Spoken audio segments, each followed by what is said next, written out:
I've met a lot of people who don't know about embryo adoption, who don't know what it is or how to go about doing it. And I hope that by sharing our story, we can help some other families have their little babies too.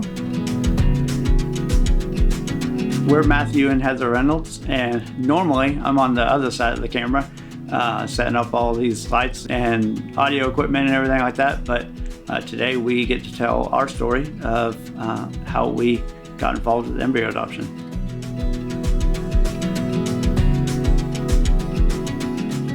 We were at a local adoption conference and learned about the NDC.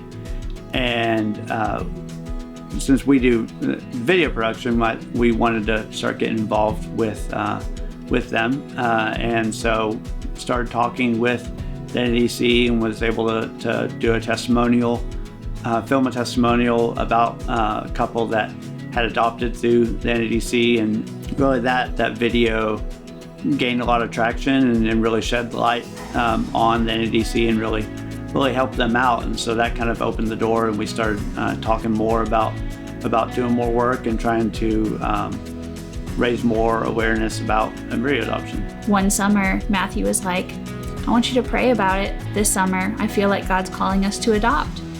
And I was like, oh, okay. So, I spent the summer praying about it, and I asked him, well, what do you think? And he's like, oh, I don't know. I mentioned that. I just wanted you to pray about it. But then a week later he said, yeah, no, you're right. God is calling us to adopt, and I think it needs to be through the NEDC. And he showed me the video that he had made with you all through Rustic Roots. And I saw that video, and it was just kind of like God saying, this is my path for you. This is my plan. Our goal is really spread the word about the NDC and embryo adoption in general, and just trying to connect as many families that struggle with infertility, that haven't really found a place to adopt. It's been amazing. We're parents now. We have a precious little boy, and every single day is just a joy to see his little face light up, to hear him call Matthew Dada. He's still working on the mama, but we're gonna get there.